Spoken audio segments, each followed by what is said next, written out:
تو پھر اس سے آگے ان کی عقل کام نہیں کرتی اور وہی کرنا چاہتے ہیں، وہی سننا چاہتے ہیں جو ان کا لیڈر کہے، وہ اچھا ہو برا ہو غلط ہو۔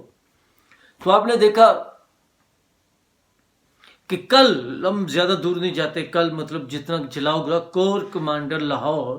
کے گھر پر انہوں نے حملہ کرایا اور آڈیو آ چکی ہیں کہ اکسایا پی ٹی آئی کے لیڈرز نے، اور پھر وہاں پر جو کچھ اور وہاں پہ پڑھی لکھی انگریزی بول رہی ہیں خواتین، وہ بتا رہی ہیں کہ ہم نے اسٹیبری چوری کی اندر سے۔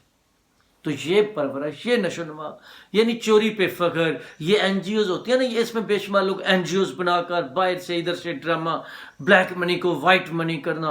اوپر سے لے کر نیچے تک۔ پھر یہ بات پتہ نہیں شوکت خانم اور کہاں تک جاتی ہے۔ ہم تو پہلے بھی بتاتے تھے کہ کبھی شروع میں شوکت خانم کا ڈبل پیسہ کرنے بھائی صاحب کس جزیرے کے کسینوں میں گئے تھے، کسی اور ملک، کسی اور بر اعظم میں، تو وہ ڈبل کرنے کی بجائے ہار کر آگے تھے، کئی جگہ جیتے بھی ہیں۔ وہ آڈیو میں نے ویڈیو بلکہ لگائی تھی، وہ کرکٹ میں سٹا کی کہ کیا۔ خیر، مطلب دولت ہوگی تو سیاست ہوگا، اس میں تو کوئی شک نہیں ہے، اور جب دولت مند مقابلے میں ہو تو زیادہ دولت چاہیے، اور یہ لوگ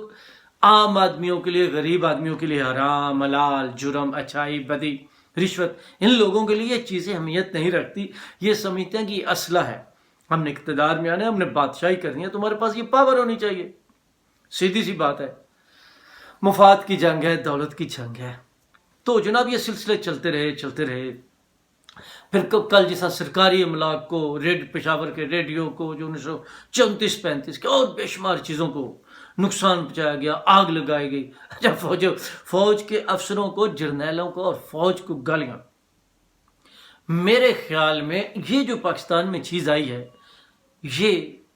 وہ جماعتیں جو اینٹی اسٹیبلشمنٹ تو ہیں اور ہونا بھی چاہیے، مطلب اگر اسٹیبلشمنٹ کی جو اپنی چیزیں ضرورتیں وہ تو پوری کرنی چاہیے نا، سیاست میں ان کا کوئی عمل دخل نہیں ہونا چاہیے۔ تو اب جو پاکستان میں ان بے شمار نقصان اور فائدوں میں یہ چیز تو سامنے آئی کہ اب پاکستان میں یہ اس طرح سے نہیں چل سکے۔ ہاں، عمران خان کو بہت زیادہ رگڑا لگنے کا چانس ہے، پی ٹی آئی کو رگڑا لگنے کا چانس ہے، یہ کالا دم بھی قرار دے سکتے ہیں، بے شمار چیزیں ہو سکتی ہیں، کیونکہ آئی ایس پی آر کا یا دوسروں کا جس طرح آج کا بیان تھا کہ وہ 9 مئی یوم سیاہ ہے، اور اس طرح کی بے شمار جو ان کے لیڈران جو ہے، اب دیکھیں صبح سے اب 12 گھنٹے کے بعد فواد چودھری سپریم کورٹ میں پناہ لیے ہوئے تھے، نکلے ہیں اور اب گرفتار ہوئے ہیں، یا وہی کل گورنر بنے تھے، بات نہیں سن رہے تھے، حلف نہیں لے رہے تھے، عمر سرفراز چیمہ صاحب جس طرح وہ اریسٹ ہوئے۔ اچھا، لیکن آج کا مسئلہ یہ ہے کہ جب اتنا بڑا ہنگامہ ہو گیا، عمران خان گرفتار ہو گئے، تو اب پچھلے چند مہینوں میں جائیں، ان میں کسی ایک شخص کی گرفتاری ہوتی تھی، وہ بریکنگ نیوز ہوتی تھی، چند دن ٹیلی ویژن پر ہر جگہ چل رہی ہوتی تھی، لیکن اب کیونکہ بڑی گرفتاری ہوئی ہے تو اچھا ٹیلی ویژن پر جلدی ہاں جی وہ بھی گرفتار ہو گیا، یہ بھی گرفتار ہو گیا۔ تو ہمارے یہاں یہ بھی ہوتا ہے، جب کوئی جتنی خبر بڑی ہو، مطلب کہا تھا کہ بہت بڑی خبر ہوتی ہے، لیکن جب اس سے بڑا نام آتا ہے تو بیچارے وہ چھوٹی خبریں ہو جاتی ہیں، جس طرح فواد چودھری اور دوسرے، مطلب اسد عمر ہو، شاہ محمود قریشی ہو، کوئی بھی ہو، ان کی آج گرفتاری کی وہ اہمیت ہی نہیں ہے۔ وہ کیا کہتے ہیں، کیونکہ سیاستدان بھوکا ہوتا ہے خبر کا، چلیں تکلیف بھی ہوتی ہے، مسئلہ بھی ہوتا ہے، لیکن کم از کم یہ چاہتا ہے، وہ تو اس کے بس میں نہیں ہوتا نا، ورنہ کوئی بھی گرفتار نہ ہو، تو کم از کم اتنا چاہتا ہے کہ میں بچ جاؤں۔ میں اب بھی کہہ رہا ہوں، آخر ابھی دیکھتے ہیں کتنا ہوتا ہے، لیکن اس کو بچنا تو چاہیے۔ حل وہی مذاکرات ہیں اور آئندہ کے لیے سوچنا ہے، اور یہاں پہ اب بالکل بیٹھ کر اسٹیبلشمنٹ کو، سیاسی قوتوں کو ایک طریقہ بنانا ہوگا۔ ان سب وجوہات سے اسٹیبلشمنٹ کی جب سے پاکستان بنا آج تک کی پالیسی کی وجہ سے سب سے بڑی وجہ وہ بھی ہے جس سے پاکستان یہاں پر ہے، اس میں تو کوئی شک نہیں ہے۔ اس لیے مطلب کہہ تو اب بھی رہی ہے نا، ہمارے چیف آف آرمی اسٹاف جو موجود ہیں وہ تو کہہ رہے ہیں، سریعام کہہ رہے ہیں کہ ہمارا اب سیاست سے کوئی تعلق نہیں ہے، اور باجوہ صاحب اور دوسرے پہلے خود مان چکے ہیں، میں جو باتیں کر رہا ہوں یا کچھ اور دوست کر رہے ہیں اب تو وہ نہیں ہے، نہیں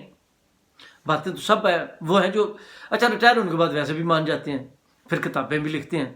لیکن جو اس وقت موجود ہوتا ہے ہم سے وہ وقت کنٹرول نہیں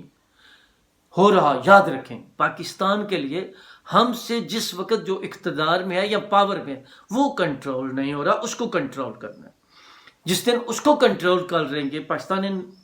مختلف جو برہان ہیں ان سے نکل آئے گا۔ مطلب جس طرح آپ چیف جسٹس ہیں یا چیف آرمی اسٹاف ہیں یا یہ لوگ، کوئی میں بعد مثال دے دوں،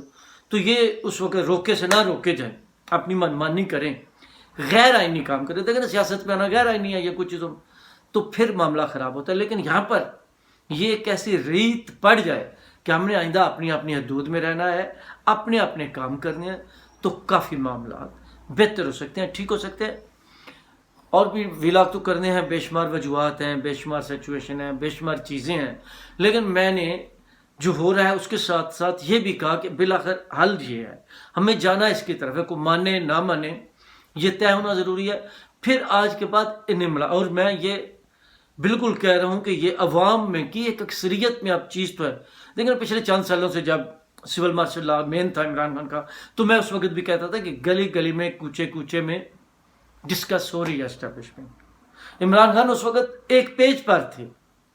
اور ان کے لوگ بھی کہتے تھے۔ عمران خان نے تو آ کر پہلے پیٹرول بنا ہوا تھا، ماحول بنا ہوا تھا، لکڑیاں سوکھی تھی، بس ایسے دیا سلائی جو ہے وہ کیا کہتے ہیں اس کو سلگایا جلایا۔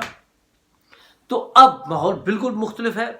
اب یہ وہ پلاننگ سازشیں آستہ آستہ چیزوں سے نکلیں، اپنے ہاتھ میں اختیار رکھنے کی بجائے اب ملک کو بچائیں، ملک کو چلائیں، ہر کوئی اپنی اپنی حدود میں جائے۔ دیکھیں یہ پھر یہ بڑی بدتمیزی، بدقسمتی سے گالی کلچر کا کلچر اس نے پروان چڑھنا تھا۔ یہ جو کچھ ہو رہا ہے یہ ابھی اور بھی خطرناک ہو سکتا ہے۔ تو اس سے بچنے کے لیے ہمیں تہذیب کے دائرے میں آنا ہوگا، ہمیں اخلاقیات کی طرف آنا ہوگا،